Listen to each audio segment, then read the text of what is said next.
నమస్కారం. ఆత్మీయులైన స్నేహితులందరికీ మీ త్రిపుర ఛానల్కు స్వాగతం. ఈరోజు నేను చదవబోయే కథ ప్రముఖ రచయిత్రి వసుంధర గారు రచించిన జ్వాలాముఖి 8వ భాగం. మరి నువ్వు అంది మనసు. నా విషయమై నాకు సందేహం లేదు. నేనెప్పుడు ఆస్తిని కోరుకోలేదు. బావ కావాలనుకున్నాను. బావనే నా ఆస్తిగా భావించాను. అది నా మనసుకి తెలుసు. అయినా ఇలా గిల్లుతూనే ఉంటుంది నన్ను. నేను మనసుకి బదులివ్వలేదు. బావా, నా ఆస్తి ఏ ఆశ్రమానికిచ్చినా అందులో నువ్వు నేను ఉండం. కాబట్టి దానిమీద ఆశలు పెంచుకోకు. ఇంకెప్పుడు నా దగ్గర ఈ ప్రస్తావన తీసుకురాకు. తీసుకొచ్చిన బాలాశ్రమం కాక ఇంకే ఆశ్రమం పేరైనా చెప్పు అన్నాను. బావ నవ్వాడు. నీ బాధంతా పేరు గురించా? బాలాశ్రమం కాకపోతే జ్వాలాశ్రమం. నువ్వే పేరంటే అదే సరేనా అన్నాడు. ఇంటికొచ్చాక మాట్లాడుకుందాంలే అని ఫోను పెట్టేశాను. ఎందుకో బావ ఫోనులో చెప్పిన విశేషం నాకు సంతోషాన్ని కలిగించలేదు సరికదా, నన్ను తీవ్రమైన అసంతృప్తికి గురిచేసింది.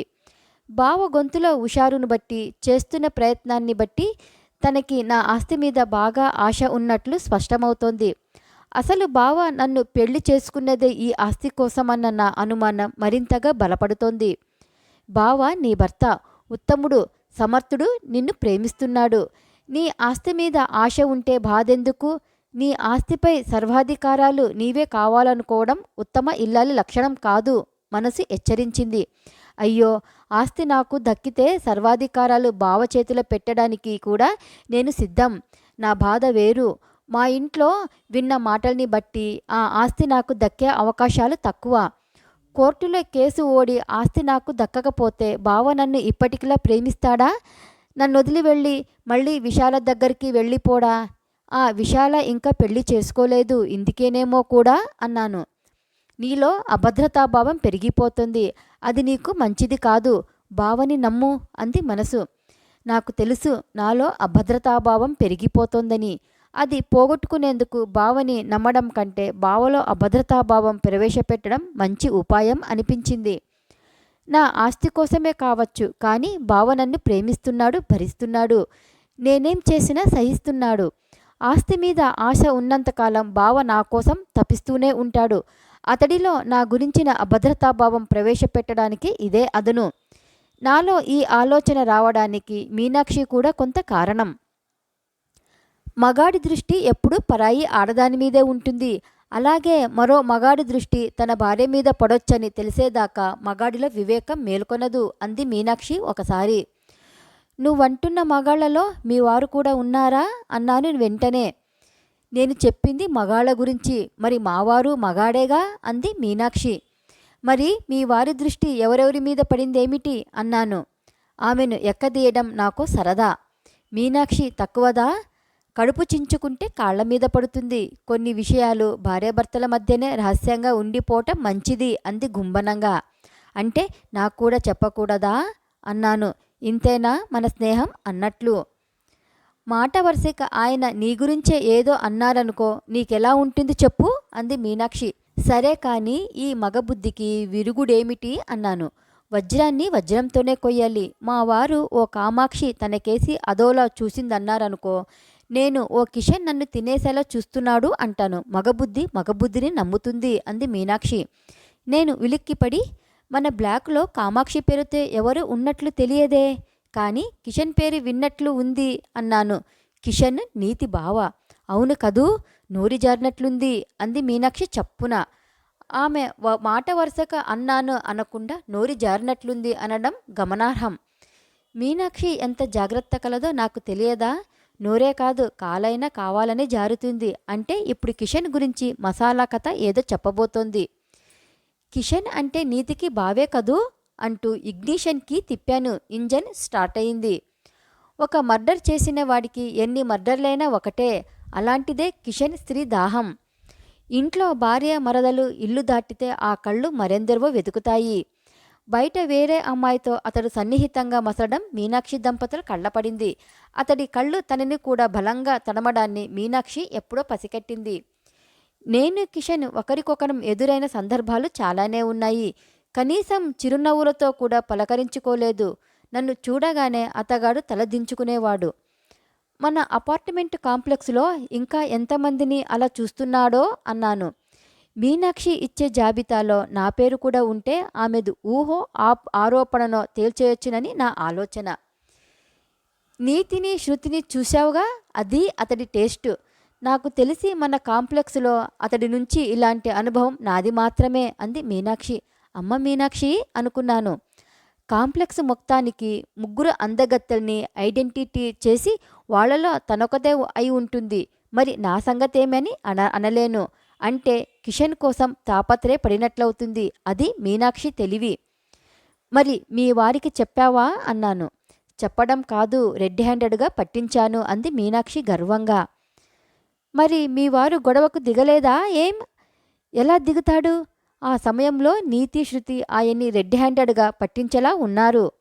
ఆ దృశ్యం గుర్తుకొచ్చిందానిలా మీనాక్షి తలుచుకొని నవ్వింది. దొందే అన్నాను నేను నవ్వి. అలాంటి పరిస్థితుల్లో సాధారణంగా మగాళ్ళు ఆడదాన్నే తప్పుపడతారు. కాంప్లెక్స్లో ఇంతమంది ఉండగా వాడు నిన్నే ఎందుకలా చూశాడని నిలదీస్తారు. కానీ మా వారాలా అడగలేదు. కిషన్ది ప్రతీకారమని నేను దబాయించే అవకాశం ఉంది కదా అంది మీనాక్షి. నాకొచ్చే డౌట్స్ని ఊహించి బదిలిస్తోందామె. కాంప్లెక్స్లో అంతమంది ఉండగా కిషన్ తనని మాత్రమే అలా చూశాడన్న విషయాన్ని నొక్కి నొక్కి గర్వంగా చెబుతోంది. ఆ గర్వాన్ని అదుపు చెయ్యాలని, కిషన్ నిన్నలా చూడ్డం, మీ వారు వాళ్ళనలా చూడ్డం నీకు బాగుందా అన్నాను. వానొస్తే మగాడు తడుస్తాడు, ఆడది తడుస్తుంది. అప్పుడు ఆడది మగాణ్ణి చూసే చూపులొకలా ఉంటాయి, మగాడు ఆడదాన్ని చూసే చూపులింకోలా ఉంటాయి. అది ప్రకృతి సహజంలా సరిపెట్టుకోవాలంతే అంది మీనాక్షి గొప్ప వేదాంతిలా. మరి సరిపెట్టుకుంటే ఈ ప్రపంచంలో విలువలనేవి లేకుండా పోతాయి కదా అన్నాను. మీనాక్షి నా భుజం తట్టి, సినిమాకెళ్ళినప్పుడు మా వారు ఇలియానాని కత్రినాని ఎలా చూస్తారో నాకు తెలుసు. వాళ్ళ విషయంలో ఇచ్చిన లైసెన్సు బయట ఎందుకు ఇవ్వకూడదు అంటాను. అలాంటి చూపులు ప్రకృతి సహజం. వాటిని ఎదుటివారికి ఇబ్బంది కలగని విధంగా అదుపు చేయగలిగితే విలువలకి వాటిలో భంగమేమీ ఉండదు. మచ్చుకి కిషన్ విషయం తీసుకో. తను నన్ను అదోలా చూసినప్పుడు ఇష్టమైతే ఊరుకోవాలి, లేకుంటే వెళ్ళి నాకు నచ్చలేదని చెప్పాలి. అప్పుడు అతగాడే మానేస్తాడు. మానకపోతే అతన్ని వీలైనంతలో తప్పించుకుని తిరగాలి. అతగాడు మన జోలికి వచ్చేదాకా అతడి వల్ల ఏదో పెద్ద తప్పు జరిగిపోయిందన్న భావనకు మాత్రం ఎట్టి పరిస్థితుల్లోనూ తావివ్వకూడదు అంది. మీనాక్షి ఏ ఉద్దేశంతో చెప్పినా ఆమె చెప్పిన దాంట్లో కొంత న్యాయం ఉందనిపించింది. మగాడికి ఆడది ఓ బలహీనత. అందుకే అందాల పోటీలు కూడా ఆడదాని ముఖం కంటే ఒంటికే ప్రాముఖ్యాన్నిస్తున్నాయి. పత్రికలు ఆడవాళ్ల వంపు సొంపుల్ని ప్రచురించి సొమ్ము చేసుకుంటున్నాయి. వెండి తెర మీద ఆడవాళ్ల అంగాంగ ప్రదర్శనలు ఇస్తున్నారు. ఇది పురుష ప్రపంచం, ఆ పురుషుడి ప్రపంచం ఆడది. వీరిద్దరి మధ్య ఓ గురుత్వాకర్షణ శక్తి ఈ ప్రపంచాన్ని నడిపిస్తోంది. స్త్రీ పురుషులు గతులు తప్పకుండా సమాజం నీతి నియమాలు విలువలు ఆసరాగా సాంప్రదాయాల్ని సృష్టించింది. ఆ సాంప్రదాయాల్లో అతి ముఖ్యమైనది పెళ్ళి. ఆ పెళ్ళిని దెబ్బతీసే ఏ చర్య అయినా సమాజాన్నే దెబ్బతీస్తుంది. పెళ్ళి దెబ్బతినకుండా కాపాడుకోవడంలో పురుషుడికెంత బాధ్యత ఉన్నదో స్త్రీకి అంతే బాధ్యత ఉంది. అందుకామె పురుషుణ్ణి సమగ్రంగా అవగాహన చేసుకోవాల్సి ఉంది. మరి మీ వారు నీతి శృతుల వంక ఇంకా అలాగే చూస్తున్నారా అన్నాను నేను. అంది మీనాక్షి. తప్పు కదూ అన్నాను, ఆయన నన్ను అలాగే చూస్తున్న భావన కలిగి. A thing of beauty is a Joy for ever అంది మీనాక్షి. అవతలి వాళ్ళు అలా అనుకోకపోతే చెప్పు తెగొచ్చు అన్నాను, నన్ను నేనే ఆ స్థితిలో ఊహించుకొని. మీనాక్షి నవ్వి, ఎదుటపడి లేడిని ఎదుర్కొనే సింహం ఏనుగైతే చాటుదెబ్బే తీస్తుంది. అంచనాలను బట్టే వేటాడడం ప్రకృతి సహజం. శృతి నీతి కిషన్లది, ఆయనకిద్దరు కథ అని మా వారికి తెలుసు. అందుకే చెప్పు తెగే ప్రమాదం లేదని ఆయన నమ్మకం. ఎప్పుడు చెప్పు తెగితే అప్పుడే దారిలోకొస్తారాయన. ఆయన వాళ్ళలా చూసినంతకాలం నన్ను అతగాడలా చూసినా నేనేం తప్పు పట్టను. ఎందుకంటే ఆయన వేట చూపుల్ని దాటడని నాకు తెలుసు. కిషన్ చూపుల ప్రభావం నా మనసుని తాకదని ఆయనకీ తెలుసు. ఎన్నాళ్ళిలా సాగుతుందో సాగని అంది మీనాక్షి. మీనాక్షి ఆలోచనలు నాకు కొత్త. అసలు ఆడవాళ్ళు ఇలా ఆలోచిస్తారని కూడా నాకు తెలియదు. ఎందుకంటే నా చదువంతా ఇంటి పట్టునే జరిగింది. బయట నాకు స్నేహితురాండ్రున్నా వాళ్లతో ఆంతరికంగా మసిలేటంత చనువు లేదు. బయట హాస్టల్లో ఉండే ఆ చనువే వేరు. అమరికలు లేకుండా మనసుకు తోచిన మాట చెప్పుకునే అవకాశం అక్కడుంటుంది. అసలు సిసలు ఎక్స్పోజర్ అదే. మీనాక్షికి ఉన్న ఎక్స్పోజర్ నాకు లేకపోవచ్చు, కానీ ఆమె చెప్పే మగాళ్ల జాబితాలోకి బావ చేరడని నాకు ఖచ్చితంగా తెలుసు. మేమిద్దరం కలిసి చాలాసార్లు బయట తిరిగాం కదా. తనకి ఎదురుపడ్డ అమ్మాయిల్ని కాంక్షగా చూడ్డం నా కళ్ళ పడలేదు. మరి నేను బావలో అభద్రతాభావం కలిగించడం ఎలా? ఎంత ఆలోచించినా ఏ ఉపాయము తట్టలేదు. కానీ ముందు బావని మీనాక్షి చెప్పిన కోణంలో గమనించాలనుకుంటున్నాను. ఆ రోజు రాత్రి 7ంటికల్లా వచ్చేస్తానన్నాడు బావ. ఏమైనా స్పెషల్ చెయ్యాలనిపించింది. చకచకా పత్రికలు తిరిగేస్తే ఒక దాంట్లో క్యాబేజీ పులిహోర కనిపించింది, ఇంకో దాంట్లో క్యారెట్ పులుసు, మరో దాంట్లో వడియాల కూర, ఒక దాంట్లో కంది పెసరు కాంబో పచ్చడి. కావలసిన ఐటమ్స్ అన్నీ ఇంట్లో ఉండటంతో హుషారుగా మొదలెట్టి చకచకా వంట చేసేశాను. ఇంకా బావ రావడానికి అరగంట టైం ఉందని కంప్యూటర్ దగ్గరికి వెళ్ళాను. హిందీ తెలుగు సినిమాల్లో నుంచి కొన్ని ఐటమ్ సాంగ్స్ డౌన్లోడ్ చేసేసి ఉంచాను. 7కి 5 నిమిషాల ముందే బావ వచ్చాడు. వస్తూనే స్నానానికి బయలుదేరబోతే, అయ్యో కాసేపు కూర్చొని నా ఆస్తి గురించి మాట్లాడతావనుకున్నాను అన్నాను. మాట్లాడాలనే ఉంది, కానీ నీ హెచ్చరిక నాకు శిలాశాసనం కదా అన్నాడు బావ. తనేమన్నా నన్ను మెప్పించేలా ఉంటుంది, అది నాకు సంతోషమే, కానీ బయట పడకూడదనుకుంటాను. మరి నా జీవితాశయం వేరు కదా. శిలాశాసనం అనుకుంటే సరే, నన్ను మాత్రం శిలగా అనుకోకు మరి అన్నాను. అలా అనుకునే మాటైతే శిలాశాసనాన్ని జ్వాలాశాసనంగా మారుచుకుంటానులే అనేసి బావ స్నానానికి వెళ్ళిపోయాడు. బావ వచ్చేసరికి డైనింగ్ టేబుల్ మీద అన్నీ సర్ది ఉంచాను. ఐటమ్స్ చూస్తూనే బావ వావ్ అన్నాడు. చూసి వావ్ అంటే కృత్రిమంగా ఉంటుంది, తిన్నాక కదా అనాల్సింది అన్నాను. నా వావ్ అసంకల్పితంగా ప్రతీకార చర్య. నాకు అదుపు లేదు, దానికి కృత్రిమం తెలియదు అంటూ బావ కుర్చీలో కూర్చొని నాకిష్టమైన పదార్థాలు నాకిష్టమైన వరుసలో ప్లాన్ చేసుకొని వండాలని నీకింత బాగా ఎలా తెలుస్తుంది జ్వాల అన్నాడు.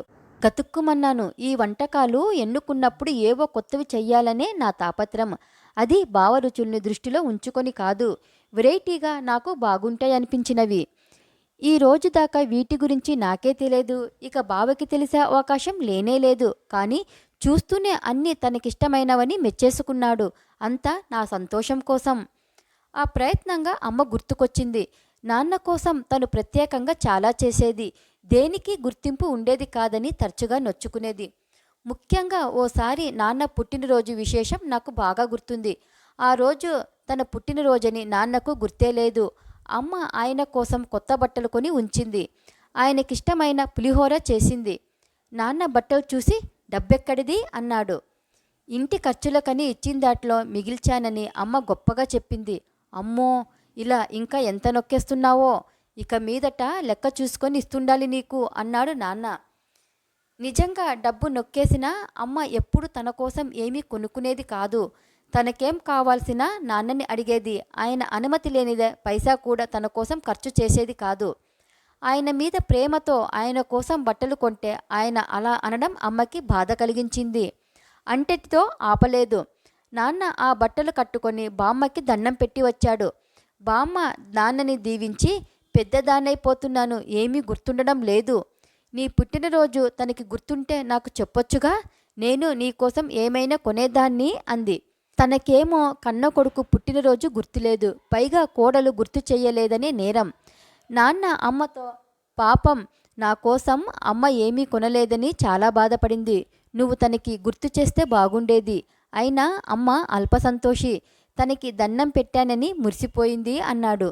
నేనింకా అల్పసంతోషిని అయినా ఆ మాత్రం మురిసిపోయే అవకాశం కూడా నాకు దక్కలేదు అని తర్వాత అమ్మ నా దగ్గర గొణిగింది. ఆ మాట నాన్న దగ్గరే అనొచ్చుగా అని నేనంటే, పుట్టినరోజు పూట ఆయన మనసు నొప్పించడం ఎందుకని ఊరుకున్నానమ్మా అంది.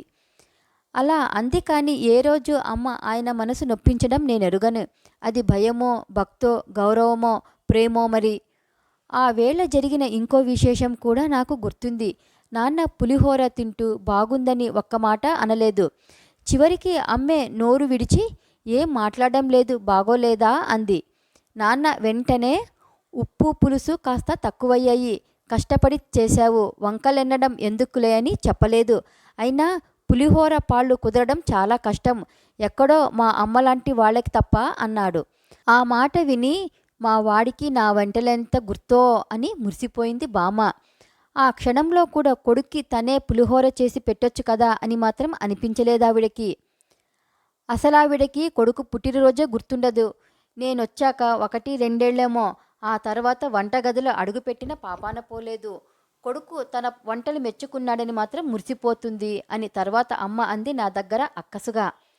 అమ్మ కోపం కూడా బామ్మ మీదే. నాకైతే తప్పంతా నాన్నదే అనిపించేది. మరి బావ ఇంట్లో ఉన్నంతసేపు నన్ను పొగడమే తన ఉద్యోగం అన్నట్లుంటాడు. లేని అంశాలు కల్పించి మరీ పొగుడుతాడు ఇప్పటిలాగే. నేనింకా అల్పసంతోషిని అయినా ఆ మాత్రం మురిసిపోయే అవకాశం కూడా నాకు దక్కలేదు అనుకునేది అమ్మ. మరి బావ నన్ను అకల్పంగా సంతోష పెట్టాలనుకుంటున్నాడు. నేనిస్తున్న ప్రతిఫలం ఏమిటి? అపరాధభావం, అది మగాడికి కావలసింది అన్న మీనాక్షి మాటలు గుర్తుకొచ్చాయి. బావ ఇంటికి రాగానే స్నానం చేశాడు. భోంచేయకుండానే వంటకాల్ని పొగిడాడు. పడుకునేలోగా ఇంకా ఏమేమో చేస్తాడు. నేను తనలో కరిగిపోక చస్తానా? తనకి కావలసిన దానికోసం అట్నుంచి నరుక్కొస్తున్నాడు బావ. అపరాధభావం నాకెందుకు? నువ్వు మీనాక్షి మాటల్ని సీరియస్గా తీసుకోకు. నీ బావలాంటి భర్త దొరకాలంటే బంగారు పూలతో పూజ చేసి ఉండాలి. ఆమెకా విషయం తెలుసు. తన భర్త విషయంలో ఆమెకు అసంతృప్తి ఉంది. నువ్వంటే ఆమెకు అసూయ. నీ కాపురంలో నిప్పులు పొయ్యాలని ఏమేమో చెబుతుంది, హెచ్చరించింది మనసు. నోర్ముయ్ అన్నాను మనసుతో కాస్త తీవ్రంగానే. నాకు బావ దక్కడానికి బంగారు పూల పూజ కాదు, బాబా కరుణ కారణం. నేను బావని సాధించుకున్నది బావని జీవితాంతం సాధించడానికే. విశాలతో నన్ను పోల్చి తనన్న మాటలు తను మర్చిపోయినా నేను మర్చిపోను. ఇది నాకై నేను సృష్టించుకున్న ప్రతీకార జ్వాల. మీనాక్షికి దీనితో సంబంధం లేదు. మనసు మాట్లాడలేదు. మళ్ళీ నోరు విప్పుతుందన్న భయం నాకు లేదు. మీనాక్షిని తప్పు పట్టిన మనసు నోరు ముయ్యించడానికి నేను సిద్ధం చేసుకున్న పథకం ఉండనే ఉందిగా. భోజనాలయ్యాక పెందరాళ్లే పడుకుందామా అన్న బావతో, లేదు బావా, నీతో కలిసి ఐటమ్ సాంగ్స్ చూడాలనుంది. నెట్లో నుంచి డౌన్లోడ్ చేశాను, మరి చూద్దామా అన్నాను. ఊహించినట్లే బావ కళ్ళల్లో హుషారు. ఏమేం డౌన్లోడ్ చేశావేమిటి అన్నాడు. వంటకాలకే తినకుండా రుచి చెప్పావు, వీటి గురించి అడుగుతావేం అన్నాను. డౌన్లోడ్ చేసిన పాటల పెన్డ్రైవ్ని ఎల్సీడీ టీవీకి గుచ్చి ఆన్ చేశాను. ఇద్దరం ఎదురుగా సోఫాలో కూర్చున్నాము. తెర మీద ఆటాపాట మొదలయ్యాయి. ఒక్క మగాడు సీతయ్య సినిమాలో సిమ్రాను. నేను 1/2 నిమిషం టీవీ వైపు చూసి బావకేసి తిరిగాను. బావ టీవీ చూడ్డం లేదు, నన్నే చూస్తున్నాడు. పాట అటు బావా అన్నాను కాస్త మొహమాటంగా. ఎటు చూసినా పాట వినపడుతోంది, కానీ నువ్వు ఇటే కనపడుతున్నావు అన్నాడు బావ. సిమ్రాను పాత పడిపోయింది కాబోలు అనుకున్నాను. తరువాత ఇప్పటికింకా నా వయసు నిండా 16 అంటూ పోకిరి సినిమాలో ముమైత్ ఖాను. నా వైపు తిరిగితే బావ నన్నే చూస్తున్నాడు. ఇదివరకు విన్నదే అయినా నీ పక్కన కూర్చొని వింటుంటే ట్యూన్ కొత్తగా చాలా బాగుంది అన్నాడు. ముమైత్ గ్లామర్లో వెనకబడిందా అనిపించింది. కానీ దూకుడు సినిమాలో ఆటో అప్పారావుని పిలుస్తున్న పార్వతీ మెల్టన్ కూడా బావని మెల్ట్ చేయలేదు. ఇక టాలీవుడ్ చాలని బాలీవుడ్కి వెడితే మున్నీ బద్నాం హుయి అంటూ మలైకా అరోరా, మైనేమి షీలా అంటూ కత్రీనా, దమ్మారో దమ్ అంటూ దీపిక, చమ్మక్ చల్లో అంటూ కరీనా. బావ శరీరం పాటలకు అనుగుణంగా హుషారుగా ఊగుతోంది. కళ్ళు మాత్రం తమకంగా నన్నే చూస్తున్నాయి. మీనాక్షి చెప్పిందేమిటి, జరుగుతున్నదేమిటి? మగాళ్ళందరూ ఈ విషయంలో ఒకటే అందామే. తన భర్తకి కూడా మినహాయింపు ఇవ్వలేదు. నేను టీవీ కట్టేసి చిరాగ్గా బావవైపు చూశాను. కలిసి పాటలు చూద్దాం అనుకున్నాను, కానీ నువ్వు పాటలు మాని నన్నే చూస్తుంటే చాలా ఇబ్బందిగా అనిపించి ఎంజాయ్ చేయలేకపోయాను బావా అన్నాను. అబద్ధాలు, నువ్వు పాటలు మాని నన్నే చూస్తున్నావు, లేకపోతే నేను నిన్ను చూసినట్లు నీకు తెలియదుగా అన్నాడు బావ అమాయకంగా ముఖం పెట్టి. నాకు అనుమానమొచ్చింది. నేను తనని చూస్తున్నాననే బావ కూడా నన్ను చూస్తున్నాడా? అయితే ప్రామిస్ చేయి బావా, నేను అటే చూస్తాను, నువ్వు పొరపాటున కూడా నా వైపు చూడకూడదు అన్నాను. సారీ జ్వాల, నా వల్ల కాదు అనేశాడు బావ. ఎందుకని? బావ గొంతు సవరించుకున్నాడు. మందార మకరంద మాధుర్యమును గ్రోలు మధుపంబు పోవునే మదనములకు అని రాగయుక్తంగా పాడాడు. అంటే అన్నాను. కానీ అప్పటికి అర్థం స్ఫురించి ఆనందం ఉప్పొంగుతోంది నాలో. భక్తి ప్రేమ ఒకలాంటివే. ప్రహ్లాదుడికి విష్ణుభక్తి, నాకు పత్ని ప్రేమ. మందార మకరందాన్ని రుచి చూపించాయి. మిగతావన్నీ మా ఇద్దరికి ఉమ్మెత్త పూలతో సమానం అన్నాడు బావ. ఏమంటున్నావో తెలుసా? యావత్ ప్రపంచాన్ని ఉర్రూతలూగిస్తున్న సుందరీమణులు వాళ్ళు. దేశం నిండా వాళ్ళకి భక్తుల్లాంటి అభిమానులున్నారు. వాళ్ళని ఉమ్మెత్త పువ్వులంటే ఆ భక్తులు నీ ప్రాణం తీసేస్తారు అన్నాను. వాళ్ళు యావత్ ప్రపంచాన్ని ఉర్రూతలూగింటవచ్చు, కానీ నాకు యావత్ ప్రపంచము నువ్వే మరి అన్నాడు బావ. ఆ గొంతులో నిజాయితీ స్పష్టంగా తెలుస్తోంది. బావ నన్నింతలా ఎందుకు అభిమానిస్తున్నాడు? నాలో అపరాధ భావం పెంచి వశం చేసుకునేందుకేనా? బావ మళ్ళీ, చూడు జ్వాల, ఆకాశంలో చందమామ వెన్నెల కురిపిస్తాడు. తారలు మిణుకు మిణుకుమంటూ ముచ్చట గొల్పుతాయి. ఆ వెన్నెల, ఆ ముచ్చట నా ఒక్కడి కోసం కాదు, యావత్ ప్రపంచం కోసం అని చూపుడు వేలు నా వైపు చూపిస్తూ, మరి నా ఈ చందమామ కురిపించే వెన్నెలలు, నా ఈ తార మురిపించే ముచ్చట్లు నా కోసం, కేవలం నా కోసం. ఆ చందమామ తారలు అందనంత దూరంలో అందమైన భ్రమ. ఈ చందమామ తార నా చేతికందిన అందమైన నిజం. నిజం నా పక్కనుండగా భ్రమల మీదికి నా చూపెలా మరలుతుంది? నా చూపు నీ మీద మాత్రమే ఉండటం చందమామని, తారల్ని చిన్నబుచ్చటం ఎలా అవుతుంది? సినీ తారలైనా, ఆటగాళ్లైనా, పాటగాళ్లైనా వారందించే వినోదం, ఆహ్లాదం దూరం నుంచి మాత్రమే. వారు మన జీవితాల్లో భాగం కారు. వారికి వారి జీవితాలు వేరే ఉంటాయి. అవి మా జీవితాల్లాగానే ఉంటాయి. వారి జీవితాల్లో వారు మందారాలు, వారికి మేము ఉమ్మెత్త పువ్వులం. దాంపత్య జీవితాన్ని భక్తితో అన్వయిస్తూ ఎంత చక్కగా చెప్పాడు బావ. ప్రహ్లాదుడు విష్ణువుకి అంకితమైపోయినట్లు దంపతులు ఒకరికొకరు అంకితం కావాలి. అప్పుడు భక్తికి ప్రేమకి తేడా ఉండదు. అహానికి నిస్వార్థానికి తావుండదు. కష్టాలు ఇష్టాలవుతాయి, దుఃఖాలు సుఖాలవుతాయి.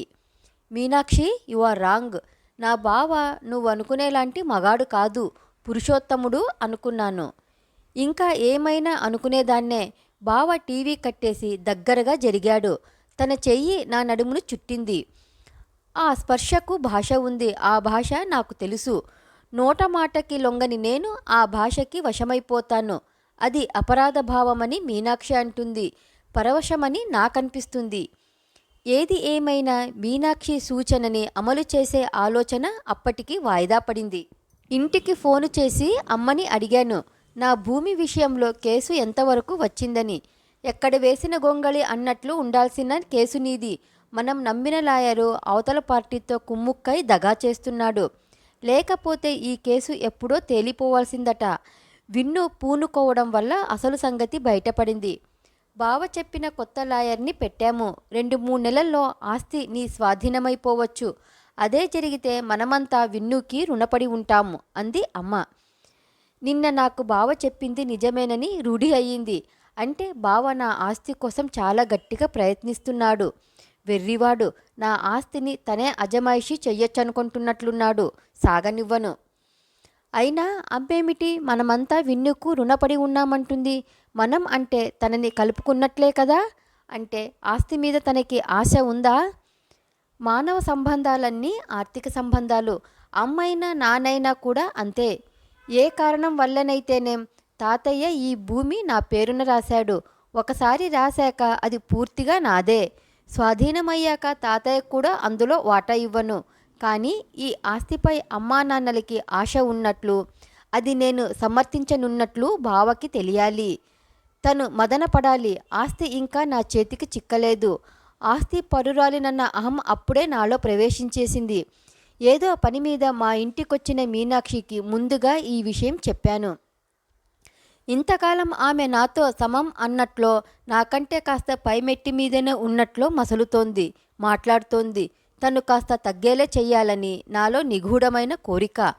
విషయం వింటూనే చెయ్యి కలిపి కంగ్రాట్స్ చెప్పింది మీనాక్షి. నా ముఖంలో లక్ష్మీ కళ తానెప్పుడో పసికట్టానంది. బాబాని నమ్మిన వాళ్లకు ఇలా అంతా మంచే జరుగుతుందంది. 10th నా క్లాస్మేట్ సులక్షణ క్లాస్ ఫస్ట్ వచ్చినప్పుడు మొట్టమొదట అభినందించింది నేనే. మాటలు హృదయంలో నుంచి రాకపోవడం విషయంలో నాకు బాగా గుర్తున్న స్వానుభవం అది. అప్పుడు సులక్షణని అభినందించిన వాళ్ళని కాస్త శ్రద్ధగా గమనిస్తే వాళ్లలోనూ నేను కనిపించాను. ఇప్పుడు మీనాక్షిలోనూ నేనే కనిపిస్తున్నాను. అయినా థ్యాంక్స్, ఇంతలా సంతోషిస్తావని తెలిసే ఈ విషయం ముందు నీకు చెప్పాను అన్నాను. నా మాటలు హృదయంలో నుంచి వచ్చాయనుకోను, దొందే. నాకు చెప్పడం వరకు సరే, ఇంకెవరికి మాత్రం అప్పుడే చెప్పకు, కీడెంచి మేలెంచమన్నారు. ఆ తర్వాత కర్మం కాలి కేసు పుటుక్కుమందనుకో, ఓదార్చడానికి జనం క్యూలు కడతారు అంది మీనాక్షి. ఆ మాటల్లో ఇల్లు అలకగానే పండగ కాదు, ఇప్పట్నుంచి మిడిసిపడకు అన్న హెచ్చరిక తోచింది. ఎలాగైనా మీనాక్షి మాటకారి. బాబాని నమ్మినదాన్ని ఎంచడానికి మేలే కాని కీడుండదు నాకు అన్నాను. ఈ వ్యవహారంలో దేవుణ్ణి కూడా లాగితే మీనాక్షి కూడా కీడెంచడానికి తటపటాయిస్తుందని నా ఆశ. ఆమెకు అర్థమైనట్లుంది. మాట వరుసకి లోకం తీరు చెప్పాను కానీ ఈ శుభ సమయంలో కీడు ప్రస్తావన కూడదు. మా ఇంటికి పద, ఇంట్లో బందర్లడ్డు ఉంది, నీ నోరు తీపి చేస్తాను అంది. నేను నొచ్చుకొని నోరు తీపి చేయాల్సింది నేను కదా అంటూ లేచాను. ఇంట్లో పూతరేకులున్నాయని గుర్తు. నాకిష్టమని 2 రోజుల క్రితం తెచ్చాడు బావ. కాస్త రుచి చూసి నెయ్యి ఎక్కువైందని అబద్ధమాడి పక్కన పెట్టేశాను. ఎప్పుడైనా బావ చూడకుండా తినేసి పని మనిషికిచ్చేశానని చెప్పాలనుకున్నాను. ఇలాంటి విషయాల్లో నువ్వు నేను అనుండదు. ఎవరికి ఆనందం కలిగితే వాళ్ళు ఎదుటి వాళ్ళ నోరు తీపి చెయ్యాలి. ముందు నువ్వు నా ఇంటికి రావాల్సిందే అంది మీనాక్షి. ముందు నా ఇంట్లో పూతరేకులు తినాలని నొక్కించాను. కానీ మీనాక్షి ససేమిరా అంది. ఆమె అంత గట్టి పట్టుగలదని నాకు తెలియదు. ఆమెతో వాళ్ళింటికి వెడుతుంటే హైస్కూల్లో సోషల్ మేస్టారు గుర్తుకొచ్చారు. ఆయనకి పెద్దలు పెట్టిన చక్కని పేరుంది. ఆయన చెప్పే సబ్జెక్టు సోషల్ స్టడీస్ కాదు, కానీ అంతా ఆయన్ని సోషల్ మేస్టారు అనేవారు. ఆడపిల్లలతో సోషల్గా ఉంటారని. అప్పుడు ఆయన వయసు 30 దాటిందేమో. పెళ్ళై 2 పిల్లలున్నారు. సన్నగా పొడుగ్గా చూడటానికి బాగుండేవారు. ఆడపిల్ల కనబడితే చాలు ఇంతింత కళ్ళు చేసుకొని చూసేవారాయన. ఏకాంతంలో దొరికితే చిలిపిగా నవ్వి నర్మగర్భంగా 2 అర్థాల మాటలు అనేవారు. 10 మందిలో కూడా యథాలాపంగా అన్నట్లు ఆడపిల్ల భుజం మీద చెయ్యి వేయడం, వీపు తట్టడం ఆయనకి మామూలు. అలాంటి అనుభవాలు నాకు 5-6 సార్లు అయ్యాయి. సోషల్ మేస్టారు స్కూల్లో పాఠం బాగా చెప్తారు. ఇంట్లో ఫ్రీగా ట్యూషన్స్ చెప్తారు. ఎందరికో విరివిగా మాట సాయం, ఉన్నంతలో ధన సహాయం చేస్తారని పేరు. పిల్లల్ని చదువులో, ఆటపాటల్లో మోటివేట్ చేయడంలో దిట్ట అనిపించుకున్నారు. హెడ్ మాస్టర్తో సహా టీచర్లందరికీ ఆయనంటే గౌరవం. అయినా ఈ ఒక్క బలహీనత వల్ల ఆయనకు చెడ్డ పేరు రావాల్సిందే. కానీ ఆయన మీద ఏ ఒక్క ఆడపిల్ల నుంచి హెడ్ మాస్టర్కు కానీ తల్లిదండ్రులకు కానీ ఫిర్యాదు లేదు. చాటుగా నవ్వుకోవడమే తప్ప ఆయన్ను ముఖం మీద తప్పు పట్టినవారు లేరు. ఆయనింటికి ట్యూషన్కు వెళ్ళడానికి ఆడపిల్లలు కూడా సంకోచించరు. ఫ్రీగా చెబుతున్నారనే కాదు, డబ్బు తీసుకుంటానన్నా ఆయనింటికి ట్యూషన్కి ఆడపిల్లల్ని కూడా పంపడానికి చాలామంది సిద్ధం. సోషల్ మేస్టర్కి మగతనం తక్కువని, ఆయన భార్యకి అక్రమ సంబంధాలున్నాయని చాటుగా కొందరు చెవులు కొరుక్కునేవారు. ఆ పుకార్లు ఆయనకి తెలుసునని, అవి తప్పని రుజువు చేయడానికే ఆయన ఆడపిల్లలతో చొరవగా నటిస్తున్నాడని చెప్పుకోవడం విన్నాను. నిజంగా ఆయనది చెడు ఉద్దేశమైతే స్పర్శలో తెలిసిపోతుందట. అది నిజమో నాకు అర్థం కాక చెప్పలేను. కానీ ఆయన వంటి మీద చేయేస్తే నాకేమీ అనిపించేది కాదు. మరి మనిషి నిజస్వరూపం దాచడానికి కొందరు ప్రవర్తననే ముసుగా వేస్తారట. ముసుగుని బట్టి మనిషిని అంచనా వేయకూడదనేవాడు నాన్న. ఆయన ఆఫీసులో ఒకసారి ఓ సీనియర్ కోలీగ్ అర్ధాంతరంగా చనిపోతే అంతా మామూలుగా బాధపడ్డారట. పోయినాయన కింద పనిసే జూనియర్ కోలీగ్ మాత్రం గుండెలు బాధేసుకొని బోరున ఏడ్చాడట. ఆ సీనియర్ చనిపోవడం వల్ల ఆ స్థానంలో అతడికి ప్రమోషన్ రావడం ఖాయమట.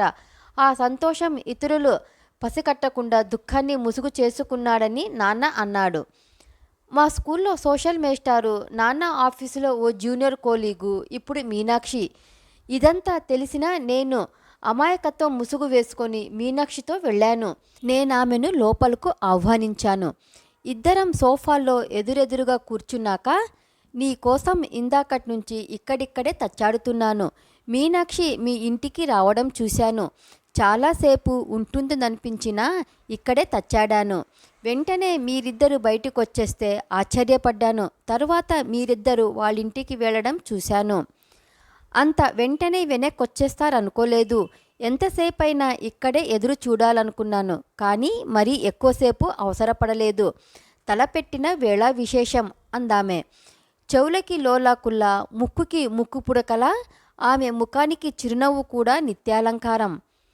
ఆమెకు నాతో అంత ముఖ్యమైన పనేమిటా అని ఆశ్చర్యపడుతూ, మీనాక్షి ఉంటేనేం, నువ్వు రావాల్సింది, కలిసి సరదా కబుర్లు చెప్పుకునేవాళ్ళం అన్నాను. సరదా కబుర్ల కోసం రాలేదు. నీకో ముఖ్యమైన మాట చెప్పాలి. అదప్పుడే మూడో మనిషి దాకా వెళ్ళడం ఇష్టం లేదు నాకు అందామె. మీ ఇంట్లోనే ముగ్గురున్నారు. ఇప్పటికి నేను నాలుగో మనిషిని కదా అన్నాను నవ్వుతూ. నీతి కూడా నవ్వి, మా ఇంట్లో ముగ్గురున్నా మేం ముగ్గురం ఒక్కటే. మీ ఇంట్లో ఇద్దరున్నా మీరిద్దరూ ఒక్కటే. అలా ఈ ఐదుగురు కలిసి ఇద్దరు. మరి మీనాక్షి మూడో మనిషేగా అంది. ఆమె ఎందుకొచ్చిందో అప్పుడు అర్థమైంది. సుధీర్ ప్రపోజల్ నచ్చిందా అన్నాను. అందామె వెంటనే. అయితే నేను కాదు, సుధీరే మూడో మనిషి. నంబరిస్తాను, నువ్వే నేరుగా మాట్లాడొచ్చు అన్నాను. ముందు నేను చెప్పేది విను. విషయం అంత సింపుల్ కాదు. ఈ విషయంలో సుధీర్ కాకుండా నువ్వే మూడో మనిషివి కావాలి అంది నీతి. నాకు తెలిసి ఇందులో సింపుల్ కాదనుకునే విశేషమేం లేదు. సుధీర్కి నీతి ప్రొఫైల్ నచ్చింది. తనకి సుధీర్ ప్రపోజల్ నచ్చితే ఆ విషయం నేరుగా అతడికే చెప్పొచ్చుగా. అదే చెప్పాను. పెళ్ళికి ముందు కనీసం వారం రోజులు లీవిన్కి ఒప్పుకోవాలి సుధీర్ అంది నీతి నెమ్మదిగా. ఉలిక్కిపడ్డాను. మొదట నేను తనని కలిసినప్పుడు లివిన్ గురించి మాట్లాడింది నీతి. ఆమెకు పెళ్లి కంటే లివిన్ మీదే ఆసక్తిలా ఉంది. అయినా ఇది అబ్బాయికి అవకాశము, అమ్మాయిలకి ఇబ్బంది అనిపించే షరత్తు. సుధీర్ ఒప్పుకోడని నీతి ఎందుకు అనుమానిస్తున్నట్లు? ఈ మాట నువ్వే నేరుగా సుధీర్ని అడగొచ్చుగా అన్నాను. నేనే అయితే నేరుగా అడిగేదాన్ని, కానీ అడగాల్సింది మా అక్క శృతి అంది నీతి. తెల్లబోయాను. సుధీర్ ప్రపోజ్ చేస్తున్నది నీకు కదా, నువ్వు మాట్లాడాలి, లేకుంటే మీ నాన్నగారు మాట్లాడాలి. మీ అక్క మాట్లాడితే ఏం బాగుంటుంది అన్నాను. సుధీర్ నాకంటే 6 ఏళ్ళు పెద్ద. అంత ఏజ్ గ్యాప్ నాకు ఇష్టం లేదు. మా అక్క నాకంటే 3 ఏళ్ళు పెద్ద. తనకి సుధీర్కి ఈడు జోడు బాగుంటుంది అంది నీతి తాపిగా. చాలా పెద్ద షాకు నాకు. నీతికింకా పెళ్ళి కాలేదు. సుధీర్ నీతికి ప్రపోజ్ చేశాడు. నీతి పెళ్ళై కాపురం చేస్తున్న తన అక్కని శృతిని సుధీర్కి ప్రపోజ్ చేస్తోంది. నువ్వేమంటున్నావో అర్థం కాలేదు అన్నాను అప్రయత్నంగా. సుధీర్ నాకు ప్రపోజ్ చేశాడు. నేను సుధీర్ని మా అక్కకి ప్రపోజ్ చేస్తున్నాను. ఒప్పుకుంటే అతడికి మా అక్క ఫోటో, బయోడేటా మెయిల్ చేస్తాను. మెయిల్ చేసే ముందు లివిన్ గురించిన క్లారిఫికేషన్ కూడా కావాలి. నాకు అర్థం కావడానికన్నట్లు ఆగి ఆగి నొక్కి నొక్కి చెప్పింది నీతి. 8వ భాగం సమాప్తం. లైక్ చేయండి, షేర్ చేయండి, సబ్స్క్రైబ్ చేయండి. మీ అమూల్యమైన అభిప్రాయాలను కమెంట్ సెక్షన్లో తెలపండి. ప్రేమతో మీ త్రిపుర.